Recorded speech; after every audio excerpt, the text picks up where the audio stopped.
And welcome to the Sportscast, June 28th, 2019. If you haven't yet, please subscribe in all our channels, YouTube, Periscope, iTunes, and like us on Facebook.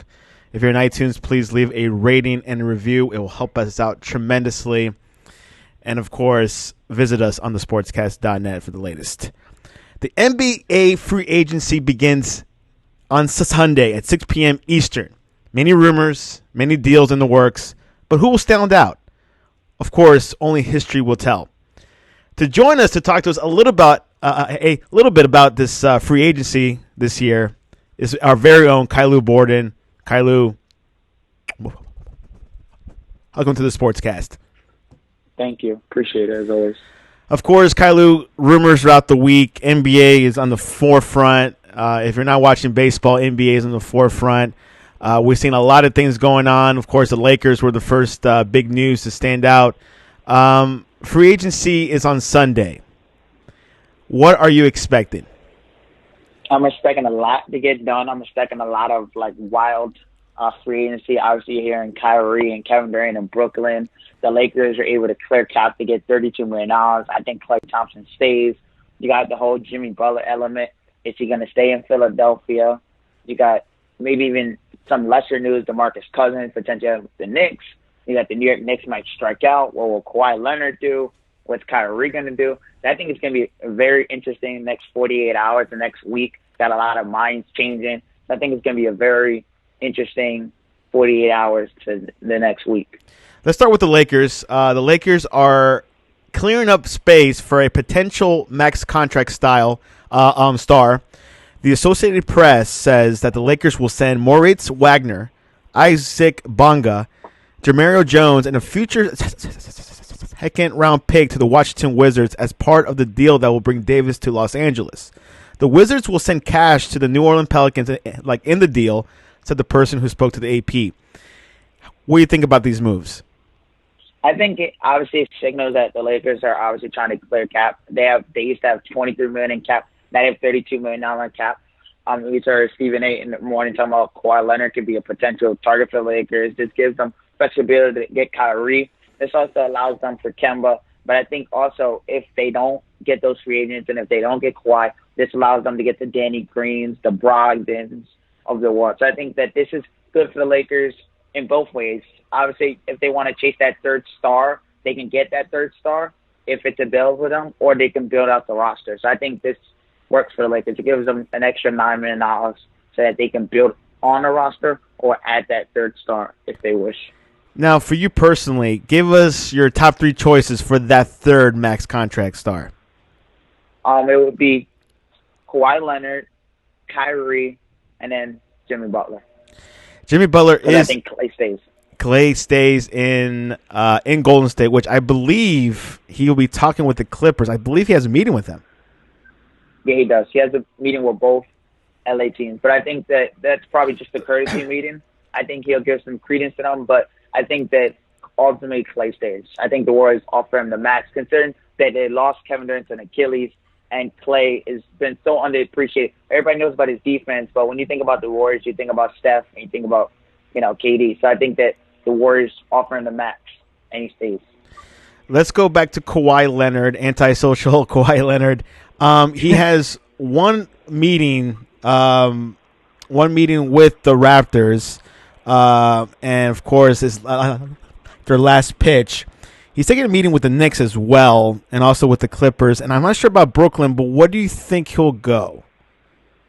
I think obviously the Lakers were Stephen A. reported the Lakers are in it. I think I don't see the Knicks as likely for Kawhi. I think it's going to be Toronto, Clippers, or now you can even throw a third team in there, the Lakers. Obviously, things are getting very interesting. Rumors are being thrown out left and right. But I can see Toronto, Clippers, and now the Lakers. When I didn't even think that was possible, but now I think those three teams are in play for Kawhi. Now, do you think Kawhi could fit in with that LeBron Davis? Because Kawhi, he's a Batman. And do you think he'll fill? I mean, he'll probably be a role player with the Lakers. But do you think that'd be a good fit? No, I think it'll be a great fit because obviously LeBron. There's some games where he takes off in the regular season. There's some games he takes off with the load management. I think that'd be a great fit because LeBron is not the player he was in 2012 defensively when he was on the Miami Heat. Anthony Davis, is great. I still think that with LeBron, he can potentially be a second player because even though LeBron's showing no sign of ageism, I still think that LeBron, there's some games where he takes off in the regular season. I think Kawhi and Anthony Davis can, carry the games, and I think they fit perfectly. Kawhi doesn't like to be, on the ball. He can be on the ball, but his assist numbers aren't that great as LeBron. LeBron can run the team. Kawhi can play off the ball, and obviously Anthony Davis would be a threat for lobs. And defensively, Kawhi and AD together, perimeter defense and the interior defense would be terrific. Now, of course, Kyrie Irving is most likely going to leave Boston. All signs are pointing to that. Do you think he's realized he can't be that lead role in a team? Do you think he'll be that Robin for another team? I think he definitely with Brooklyn. I think we obviously heard a lot about Brooklyn. I think he can be that second player I was seeing in Cleveland. I don't think that he'll be that lead domino because he's not as great as Kyrie is as a basketball player. I don't think he's the leader. I think in Boston he had many opportunities to do so, but instead, he just couldn't for whatever reason. He's still young, so I think he can be that Robin on another team. Kemba Walker, he's a former Hornets player, is rumored to go to Boston. What do you think about Kemba Walker's value here? I think it's great for Boston. I think it's fit in the system with Brad Stevens and what they're trying to do. And they still have Jaylen Brown and Jason Tatum.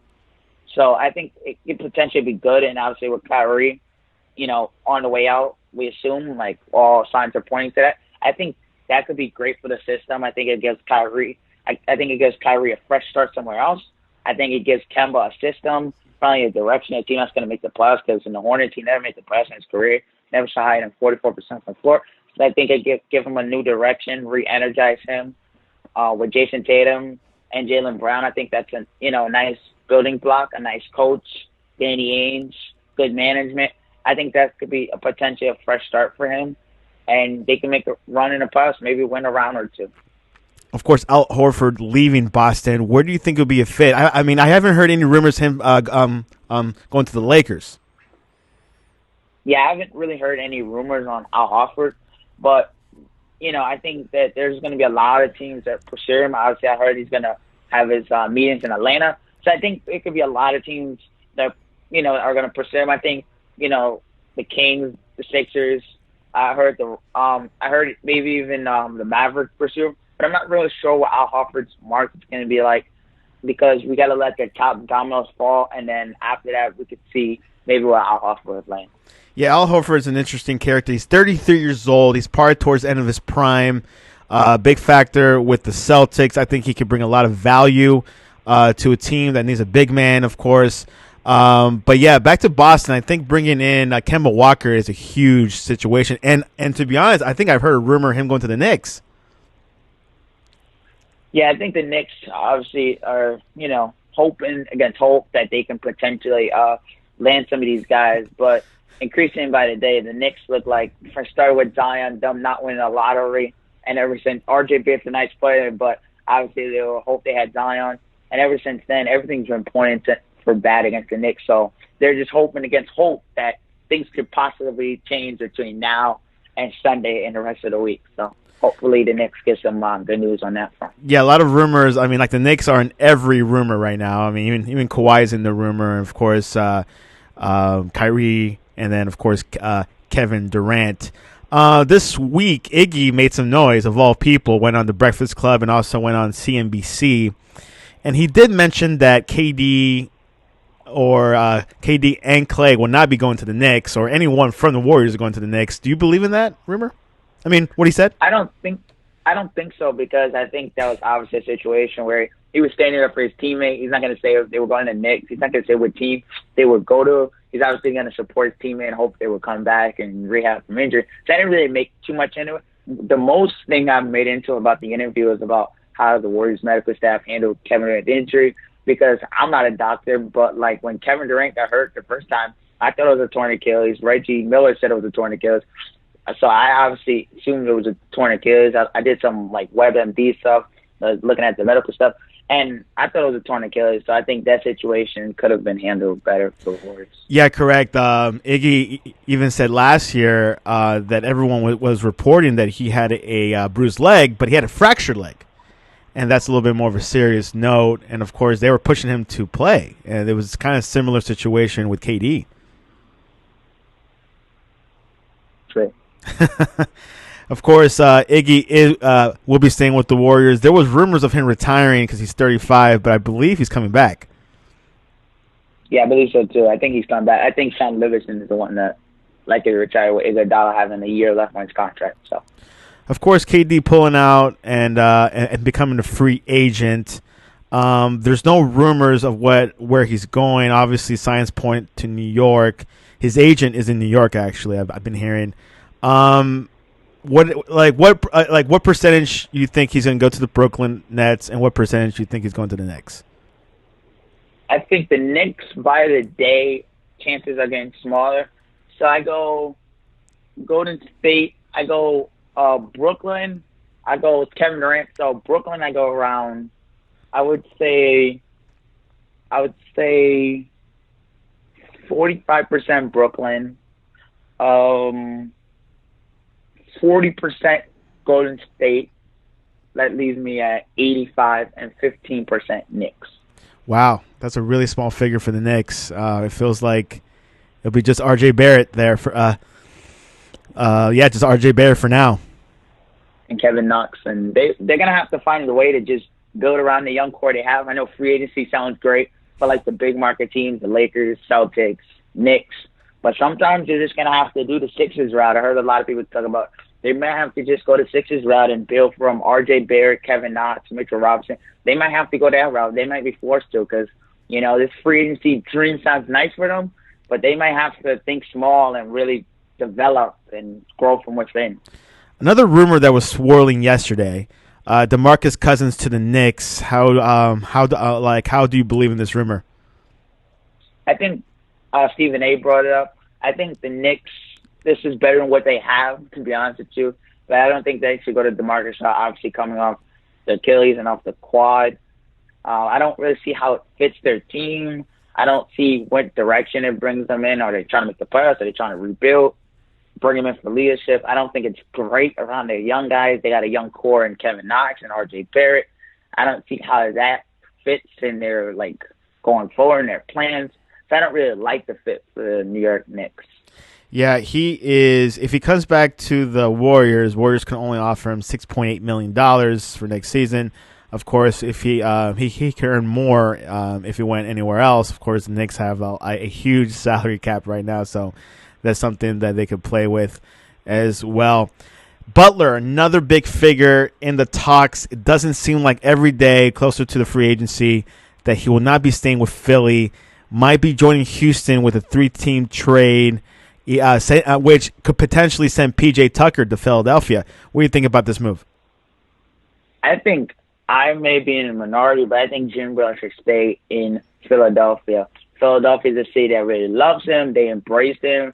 He has some nice moments in the playoffs. I think he should stay with Philadelphia. I don't think the Rockets think could get done because they don't have no money for him. They have Chris Paul for the next 3 years. They're locked in with James Harden. You have $65 million combined in your backcourt. So I don't think that the thing gets done with Philadelphia. I don't think that Philadelphia will help send him to Houston. Obviously, he was born in Texas. I think he should stay in Philadelphia for 3 reasons. And I think, one, the city of Philadelphia loves him. I think, 2, he had some nice moments in the playoffs. Run that back. I think Tobias Harris is the one that leaves. You keep Jim Butler. You already have Ben Simmons. You already have Joel Embiid. I think that could be good for them. And I think the third reason is I don't think it fits in Houston. I think obviously you have James Harden, Chris Paul there. Jimmy Butler is going to want the ball. He's not going to stand around and have James Harden play a lot of ISO ball. I don't think that's going to work. You have Mike D'Antoni, who's a coach that's not going to hold James Harden accountable. He's going in his final year as a coach. So I think that could be a situation of combust for the Houston Rockets. I think it's a lot of talent, but I don't think the personalities mesh. And I don't think their styles are necessarily going to fit, even if they try to have a month where they try to fit in. I don't think their styles fit, and I don't think their personalities fit. And therefore, I think he should stay in Philadelphia with an outside option of going to the Lakers if the Lakers don't get Kyrie or Kawhi. Yeah, I've heard of that situation as well. I think a lot of ego is going on with Houston, especially with Chris Paul not getting along with James Harden. And I think Adam Butler will not help out the situation. Of course, I've been hearing Butler to Miami Heat, but it's becoming more of a long shot. After getting closer to Sunday, so we'll see where the Butler situation is. Another free agent that no one's really talking about is Andre Jordan. He is one of the league's best defenders and a close friend of Durant. And he could potentially, go to the Brooklyn Nets and the Knicks. What do you think about his situation? I haven't heard much about him on the front, but I don't think it's necessarily a good fit in Brooklyn because you already have a young center in Jared Allen, and they play similar. And I think I would go with Jared Allen. He's younger, he's cheaper. I don't know if I would be willing to spend, max dollars or close to it on him.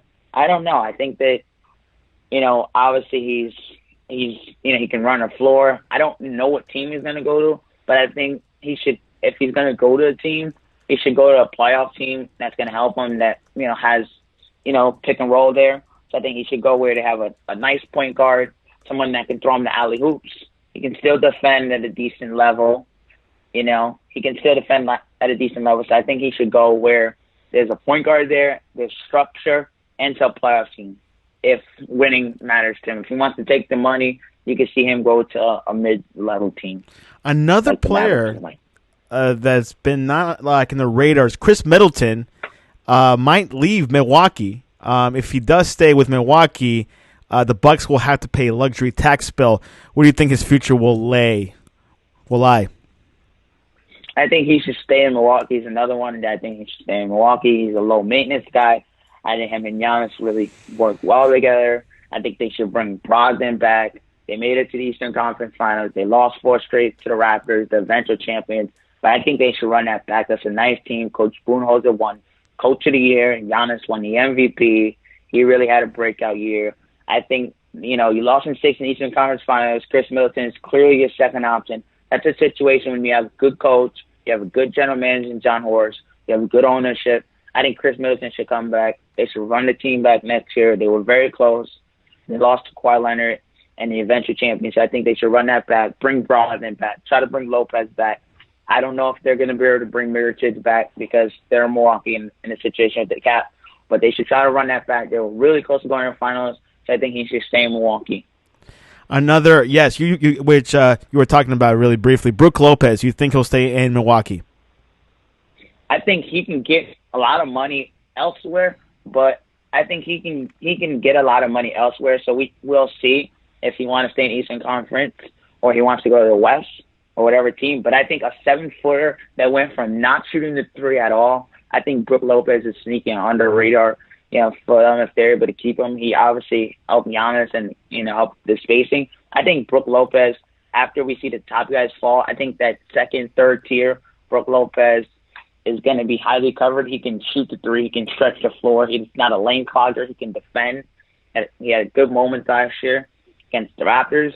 So I think Brook Lopez, the Bucks should definitely want to bring him back. Their priority list should be, got to keep Chris Middleton. Then we got to match whatever, because Brodman's a restricted free agent, so you got to match anything any other team gives him, and then they should definitely bring back Brook Lopez.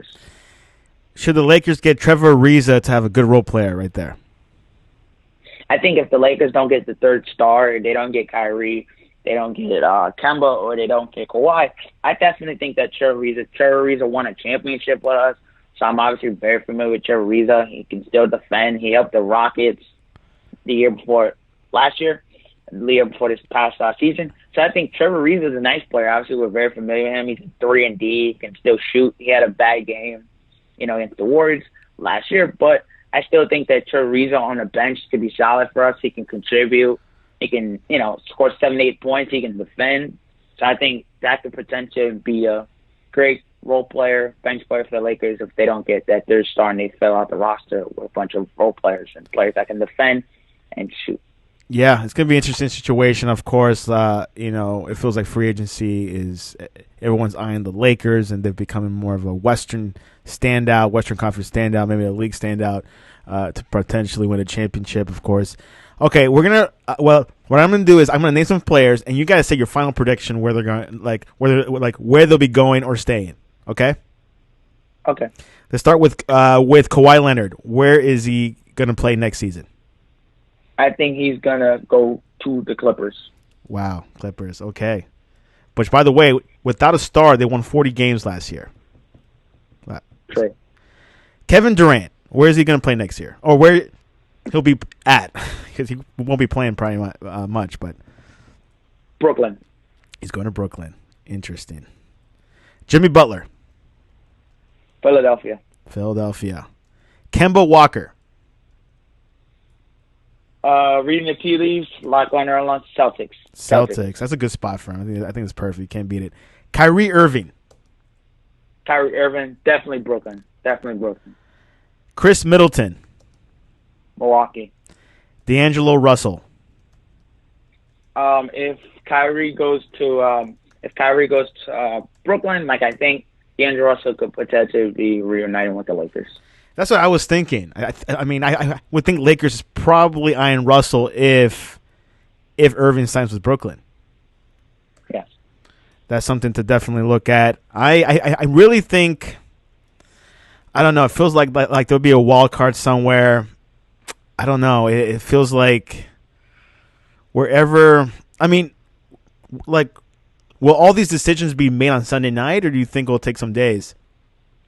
I think Clay is going to be locked up on Sunday, but I think you could definitely see a lot of dominoes across the week. I don't think we all see it on Sunday.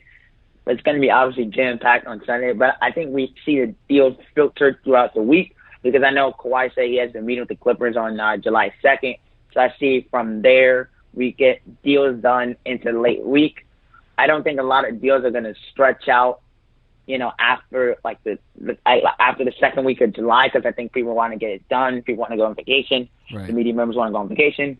So I think that we could see deals get done Sunday, and then we could see some of the top guys go later that week and then the next week. And then after that, we can see some of the Brook Lopez, some of the nice role players go shortly after that.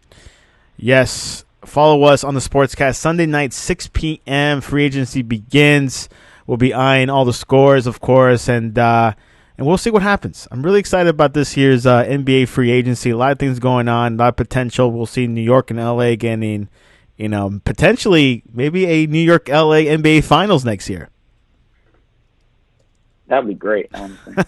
We haven't seen that in, I think, ever. I don't think I've ever seen Knicks and Lakers, and it's always been Boston or LA. It's the closest thing to East and West Coast. But, anyways, anything else in the NBA before we head into baseball? No. The Yankees and Red Sox will be playing in London this weekend. Yeah, it's gonna be really good. Two historic teams. My Yankees are rolling 11-1 last 12 games, so I think that's gonna be great. The Yankees are leading the AL East. We're obviously playing great baseball. The Yankees are 52-28.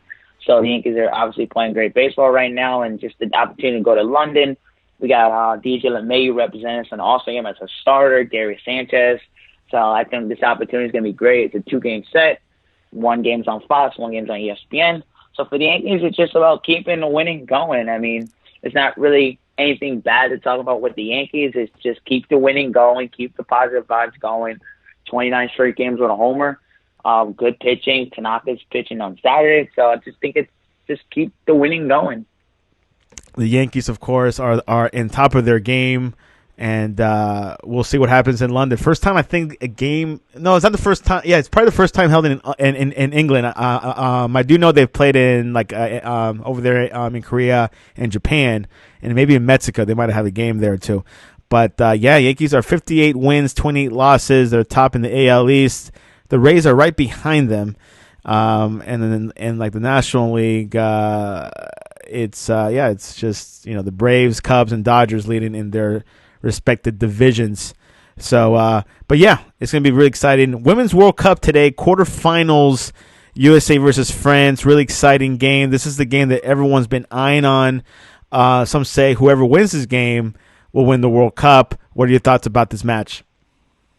I think it's very great. I think both teams obviously, obviously World Cup favorite. But I think the U.S. tonight wins. I think Alex Morgan, Megan Rapinoe, they all have good games today. I can see the U.S. winning 3-1. I think it's going to be very close, very competitive. France is a really good soccer team for women, but I can see the U.S. winning, representing this country, keep advancing. And, hopefully this is the quarterfinals, so hopefully, we just protect our home, and we could potentially win this and win one for the country. Exciting today. The game's at 3 p.m. Eastern. Should be a very this match will be the toughest match for USA so far in France. They're both favorites. France has the upper hand for being the home team, so we'll see what happens. And anyways, anything else before we head into game predictions? No. Let's go Atlanta versus the New York Mets. Atlanta Mets have been struggling. Their bullpen has been really awful this month. They have had a 2-run lead in 5 straight games, and the Mets have blown all of them. Edwin Diaz is really struggling. The Mets bullpen struggling. They got a lot of length from their starters. Pete Alonso's a great rookie. The Mets are in turmoil. They had the situation with Jason Vargas and the reporter, Mickey Callaway. Who knows his future? Atlanta's a really good team. Ronald Acuna, Ozzie Albies, good management. They're first in the NL East. The Braves win tonight, 4-5 runs. The Mets are really struggling. The bullpen gives up a lot of leads. Atlanta by a lot tonight. Cubs at Cincinnati. The Cubs are really playing well. I think the Cubs got to continue, holding off the Brewers in the NL Central. I could see the Cubs winning tonight by 2 runs. And finally, the Dodgers at the Colorado Rockies. Altitude. Coors Fields are hitting ballpark. You got Ryu on the mound. Ryu is 9-1 with a 1.27 ERA. The Dodgers are 22-18 in a row, 56-27 overall. The Dodgers are obviously going to be favored tonight. They got a great pitching matchup. Ryu is on the mound, which has been their best starter, one of the better starters in baseball. Coors Field is a great hitting ballpark. You got one of your top flight guys on the mound. I could see the Dodgers winning tonight by 3 to 4 runs. 3 to 4 runs. And give us a score line for USA versus France, Women's World Cup. I think it's going to be 3-1 USA. 3-1 USA. Pretty convincing score line. And random question, can people read your handwriting? Of course, I have one of the neatest handwritings. I take my time. I think handwriting is really important. And, obviously you're going to need it in life, so I think it's a really important life skill. So I think I do pretty well in that area. You're correct. I am not good with my handwriting, but I definitely need to work on it a little bit more. It's people, what if there's no computers or an iPhone one day and you have to write something? You got to be neat and clean. And finally, how can people reach you, Caillou, on the internet? They can reach me at Caillou Borden 12 on Twitter, and they can reach me on Instagram at CaillouB123. I was thinking about doing a live show on Sunday night, but Sunday looks pretty occupied for me. But I'll play it by ear. We'll see what happens. All right. And sure. We'll see what goes on store. But yeah, follow us on the Sportscast Twitter, the Sportscast 1, or the Sportscast.net for the latest. And of course, free agency is very exciting. We'll see players in new teams, or will they stay in their old teams? We'll find out Sunday. Really, really pumped. Anyways, the Sportscast.net. I appreciate you coming on, Caillou. Thank you.